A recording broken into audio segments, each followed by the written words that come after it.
చీకట్లో వద్దంటావు, వెన్నెల్లో సిగ్గంటావు, ఎందమ్మో ఎడ్డం అంటే తెడ్డం అంటావు.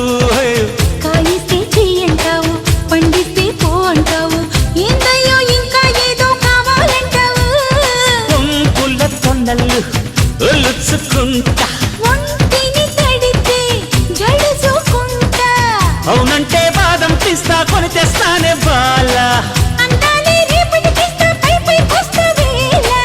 అందాక చూస్తూ ఉండాలా. వచ్చింది పాల పిట్ట, వచ్చావే కోడి పెట్ట.